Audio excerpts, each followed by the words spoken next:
Welcome back everyone. Welcome to Civil Services Study Practice Set number 691 पर आ जाइए UPPCS के लिए और प्रैक्टिस करेंगे इसमें हम हिस्ट्री के प्रश्नों पर ही। तो क्वेश्चन नंबर 1 का आंसर करिए। तो 19वीं सदी के महानतम पारसी समाज सुधारक थे कौन? मदन मोहन मालवीय या बहराम जी मालाबारी या सर रुस्तम बहराम जी मालाबारी। तो बहराम जी मालाबारी भारत के कवि, प्रकाशक, लेखक तथा पारसी समाज सुधारक थे। वे स्त्रियों के अधिकारों की रक्षा के प्रबल पक्षधर थे। बहराम जी ने स्त्री समाज को मुक्ति दिलाना अपने जीवन का सिद्धांत बना लिया था। राधा स्वामी सत्संग के संस्थापक कौन थे? राधा स्वामी सत्संग के संस्थापक थे शिवदयाल साहब। तो शिवदयाल साहब राधा स्वामी सत्संग के संस्थापक थे, जिनके अनुयायी हिंदू और सिख दोनों हैं। 1881 में इन्होंने संत सतगुरु के रूप में स्वयं को प्रस्तुत किया था। पिछड़े वर्गों का उत्थान किसका मुख्य कार्यक्रम है? बताइए। आर्य समाज का, प्रार्थना समाज का, सत्य शोधक समाज का या रामकृष्ण मिशन का? पिछड़े वर्गों का उत्थान। ज्योतिबा फूले किससे संबंध है? सत्य शोधक समाज से। तो सत्य शोधक समाज 24 सितंबर 1873 में ज्योतिबा फूले द्वारा स्थापित एक पिछड़े वर्गों के उत्थान हेतु केंद्रित संस्था रही और यह एक छोटे से समूह के रूप में शुरू हुआ और इसका उद्देश्य शूद्र एवं अस्पृश्य जाति के लोगों को विमुक्त करना था। नंबर 4 पर आ जाइए। गुलामगिरी के लेखक कौन है? गुलामगिरी के लेखक हैं ज्योतिबाराव गोविंदराव फूले। तो देखिए, गुलामगिरी दलित अस्मिता पर सबसे पहले बात करने वाली रचना है, जिसके लेखक हैं ज्योतिबाराव गोविंदराव फूले। ज्योतिबा फूले ने ब्राह्मण पुरोहित के बिना ही विवाह संस्कार आरंभ कराया और इसे बम्बई हाई कोर्ट से भी मान्यता मिली। क्वेश्चन नंबर 5 पर आ जाइए। देव समाज के संस्थापक निम्नलिखित में से कौन थे? देव समाज के संस्थापक थे शिव नारायण अग्निहोत्री। तो देव समाज की स्थापना वर्ष 1887 में सत्यानंद शिवनारायण अग्निहोत्री ने लाहौर में की थी और शिवनारायण ने रुड़की में थॉमसन इंजीनियरिंग कॉलेज में नामांकित शिक्षा के लिए प्रवेश लेकर स्नातक शिक्षा पूरी की और 9 जुलाई 1871 में उन्होंने पंडित शिवदयाल सिंह को अपने निजी गुरु के रूप में स्वीकार किया। क्वेश्चन नंबर 6 पर आ जाइए। प्रार्थना समाज का संस्थापक कौन था? देखिए, प्रार्थना समाज के संस्थापक 2-3 लोग हैं और इनको प्रेरणा मिली है केशव चंद्र सेन से। आत्मारंग पांडुरंग, ठीक है, आत्माराम पांडुरंग, महादेव गोविंद रानाडे और चंद्रावरकर। तो प्रार्थना समाज की स्थापना वर्ष 1867 में बम्बई में आचार्य केशव चंद्र सेन की प्रेरणा से महादेव गोविंद रानाडे, आत्माराम पांडुरंग और चंद्रावरकर द्वारा की गई थी। देखिए, जी.आर. भंडारकर प्रार्थना समाज के अग्रणी नेता थे और प्रार्थना समाज का मुख्य उद्देश्य जाति प्रथा का विरोध करना और स्त्री पुरुष विवाह की आयु में वृद्धि करना, विधवा विवाह, स्त्री शिक्षा को प्रोत्साहन देना था। क्वेश्चन नंबर 7 पर आ जाइए। निम्नलिखित संगठनों में से किसने शुद्धि आंदोलन का समर्थन किया? शुद्धि आंदोलन का समर्थन किया था किसने? आर्य समाज ने।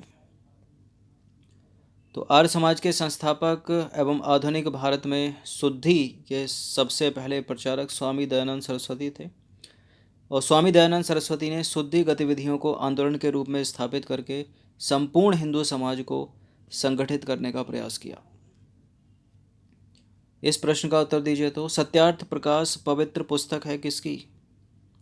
स्वामी दयानंद सरस्वती की है और उनका संबंध किससे है? आर्य समाज से ही। तो सत्यार्थ प्रकाश नामक ग्रंथ की रचना आर्य समाज के संस्थापक स्वामी दयानंद सरस्वती ने की थी। दयानंद सरस्वती ने इस ग्रंथ की रचना हिंदी में की, ठीक है। हालांकि उनकी मातृभाषा गुजराती थी और संस्कृत भाषा का भी इतना ज्ञान उन्होंने अर्जित कर लिया था कि धारा प्रवाह बोल सकते थे वो। फिर भी स्वामी जी ने सत्यार्थ प्रकाश नामक ग्रंथ की रचना जो है हिंदी में की थी। क्वेश्चन नंबर 9 पर आ जाइए। निम्नलिखित में से कौन भारत का मार्टिन लूथर कहलाता है? भारत का मार्टिन लूथर किसको कहा जाता है? स्वामी दयानंद सरस्वती को। देखिए, स्वामी दयानंद सरस्वती को उनके द्वारा किए गए धार्मिक सुधारों के कारण भारत का मार्टिन लूथर कहा जाता है। स्वामी जी ने मन, वचन व कर्म तीनों शक्तियों से समाजोद्धार के लिए प्रयत्न किया। ठीक है, उन्होंने अपनी रचना और उपदेशों के माध्यम से भारतीय जनमानस को मानसिक दासत्व से मुक्त कराने की पूरी तरह से चेष्टा की, और उनकी वाणी इतनी अधिक प्रभावी और ओजमय थी कि श्रोता के अंतर्मन को सीधे प्रभावित करती थी। उनमें देश प्रेम और राष्ट्रीय भावना जो है वो कूट कूट कर भरी हुई थी। क्वेश्चन नंबर 10 पर आ जाइए। दयानंद सरस्वती द्वारा स्थापित है आर्य समाज। तो प्रश्न पूछने के कई तरीके हैं, किसी भी तरह से पूछा जा सकता है एक ही टॉपिक से। तो आर्य समाज एक हिंदू सुधार आंदोलन था जिसकी स्थापना स्वामी दयानंद सरस्वती ने संभवतः 10 अप्रैल 1875 को बम्बई में की थी।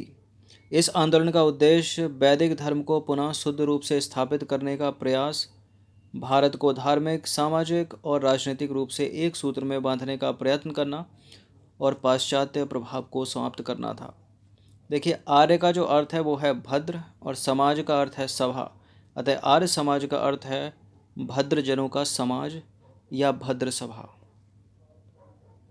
वेदों की ओर लौटो किसने कहा था? वेदों की ओर लौटो है आर्य समाज का, मतलब स्वामी दयानंद सरस्वती। तो 19वीं शताब्दी के महान समाज सुधारकों में स्वामी दयानंद सरस्वती का नाम जो है अत्यंत श्रद्धा के साथ लिया जाता है। जिस समय भारत में चारों ओर पाखंड और मूर्ति पूजा का बोलबाला था, स्वामी जी ने इसके खिलाफ आवाज़ उठाई।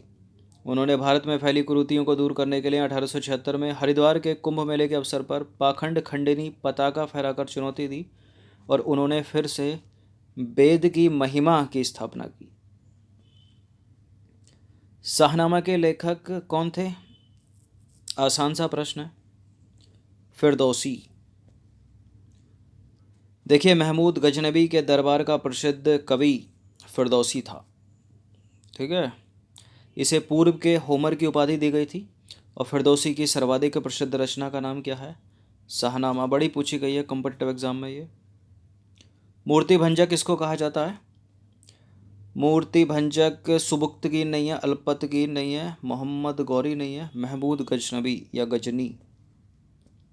तो महमूद गजनबी या गजनी ने कन्नौज और सोमनाथ पर आक्रमण करके खुद को बुतशिकन अर्थात मूर्ति भंजक के तौर पर स्थापित किया।